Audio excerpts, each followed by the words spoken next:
Hi, I'm MK and thanks for watching on energizers.com. We're going to talk about an energizer today called Finish What I Started. And this is a really cool energizer because it can really be used in a lot of different situations. It can be used as an icebreaker, it can be used as for key learning points, or as a way to go from one topic to the next and sort of, just sum up what did we learn in the first session. But all that, we'll get to it. Let's get started and enjoy. So this energizer, Finish What I Started, is all about having people ask questions and get their peers to answer them. This makes for a really nice energizer because you're not inventing the questions, you are simply inspiring the questions. They need, of course, a piece of paper and a pen to write down the questions, but they're doing that work themselves because that way they will be asking questions about something that interests them and what they're curious about. And then you'll have them walk around and ask these questions to the other people in the group and have them answer their questions, and then vice versa. This way you get really good energy flowing, so it's a cool energizer to get people out of their chairs and moving about, but it also works very nice as an icebreaker, for instance, because it could be personal questions. What are your favorite foods? Where you live? It could be all kinds of things. So with that, you can use it as an icebreaker. You can use it to get key learning points. You can use it to sum up on a session with the topic at hand and have people move around asking the questions that they find relevant to them and get the answers from the other people in the group. It's really nice.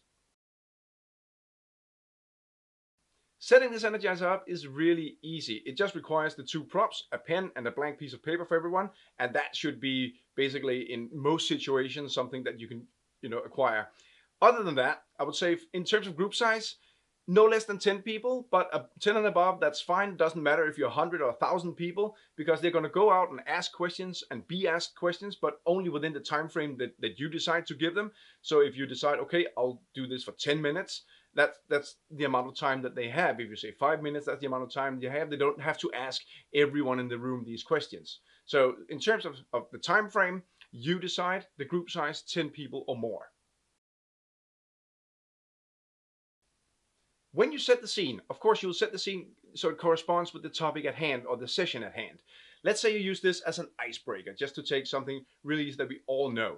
Then you'll have people write down on the paper. You start by saying, I'll give you 2 minutes. You'll have 2 minutes to write down relevant questions that you find interesting and that you're curious about, that you will go out and ask other people in the room. So you can give a couple of examples. It could be the worst food I've ever had, or my biggest dream, or I would like to achieve.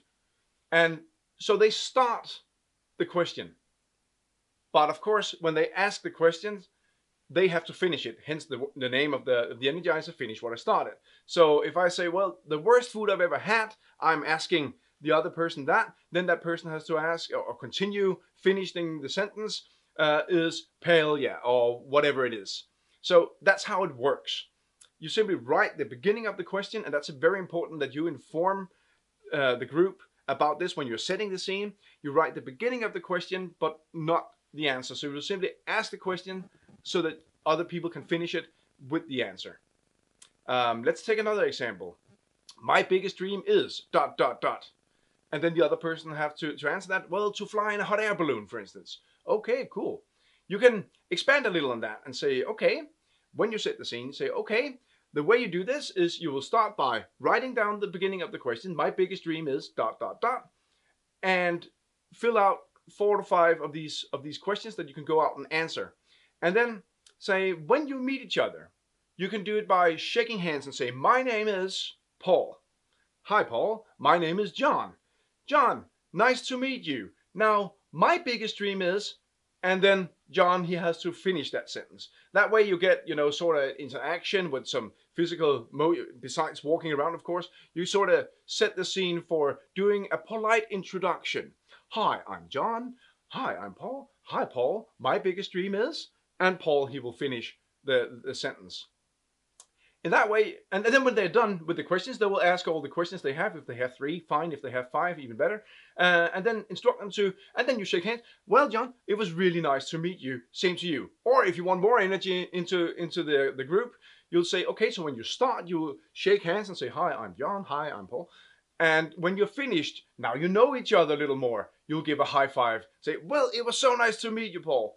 boom, high five, and on to the next person.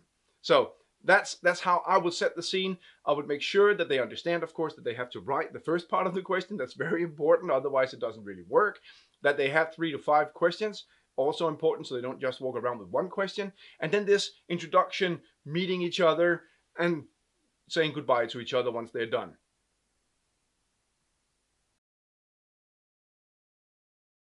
In terms of facilitating this energizer, if you use it as an icebreaker, personally, I don't do a lot of facilitation on it. It's just an icebreaker. But if you want to have a good laugh, you can always ask, okay, so let me just hear someone tell me who got the most silly, funny, crazy answer to a question here. And some people will raise their hand, and you'll get a few funny answers to that, and people will laugh, and that will basically be it. If you do use it in, let's say, a company setting with values, for instance, first of all, I would write down, before people start writing down the questions, I would write down the values on the board, just because people, they have a tendency to forget these values for some reason, even if you've just been talking about them. People, these values, they don't stick as well as management would like it to. Even if you have the poster on the wall, people, they go value blind. They simply don't see it. So I would write that down. But if you have a group where the values are really, in their core, fine, no problem. And then I would give an example, because it's always nice to inspire people. And this time the questions become a little more difficult to write down, the start of the sentence, than it was when it's just personal for the icebreaker. So let's say trust is a value. You might write, just to give an example, to me, trust is an interesting value because ... And that's the question that others have to answer. And I hope you get the point here, because it can be hard to write down these questions if you don't really have sort of a let's say, I wouldn't say template, but just to get inspired, do a couple of questions, or start of the questions, for people to get inspired and get the idea. And then if you use this energize, you can use it with anything, communication, with sales. My favorite opening for a customer is ... If it's sales, for instance. If it's strategy, I believe this strategy will take us to ... Something like that, right? I believe you get the point.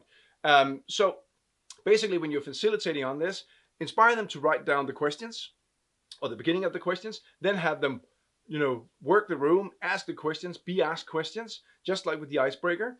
And then once you're done, get some examples. And this is where I would start, facilitating and do some, the process on this. So which answers did you get, and why do you find this interesting, and which answers did you get over here, and why do you agree or disagree, and so on and so forth. So you start getting the communication going, and this is the time where you can actually start to get people communicating with each other. Because some people, if they got an answer that was really great, also a good way to facilitate and say, hey, who got an exceptional and extraordinary response to the question. And some people will raise their hand, and you can say, okay, what was it? And then you can start talking about that. So this little energizer, finish what I started, will really be a catalyst for a lot of good dialogue in the room. Another good way to facilitate on this is, once you have the dialogue going, if you find someone has written down a question that is really great, ask about it. Why did you decide on this particular question? What triggered you? What made you curious about this part?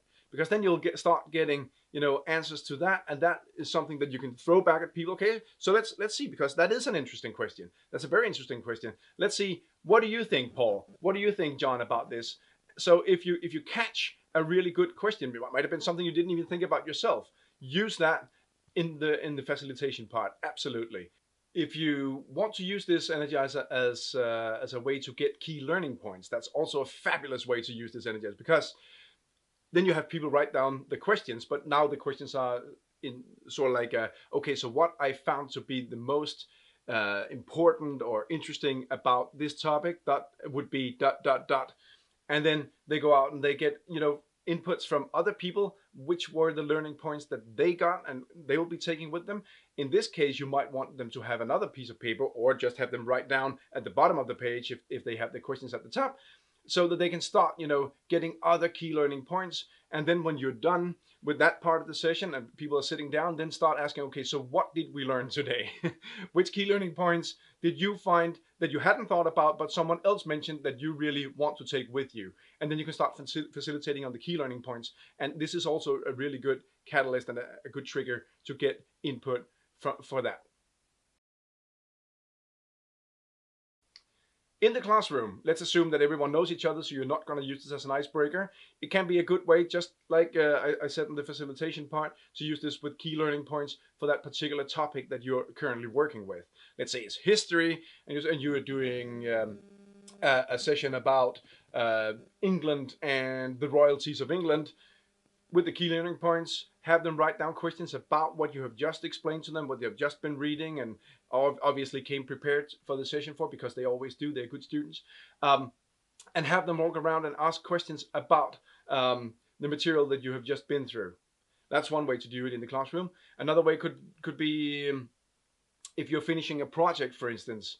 In that project, I found the most interesting about this project to be ... and then go out and ask that question along with some others. But this is really just in the corporate, in the classroom. It's basically exactly the same energizer. It's just about the phrasing of the questions, really. So you're good to go out and use this in the classroom, no problem at all. Well, that's it for Finish What I Started. I hope you enjoyed this video. I'm MK. If you haven't already, go to our Facebook community page and sign up. Give us your experiences and how you use this, and get some feedback on different ways to do it and different questions or examples. If you have a video of something, upload it and get feedback on that. And if you have questions, don't hesitate to ask. We're here to help you. We really want you to go out there and battle boring meetings and sessions. We want people to get out of their chairs and get excited about the things, the sessions, the topics that you are doing. So that's it for now. I hope you enjoyed this. And until we meet next time, go out and win the crowd.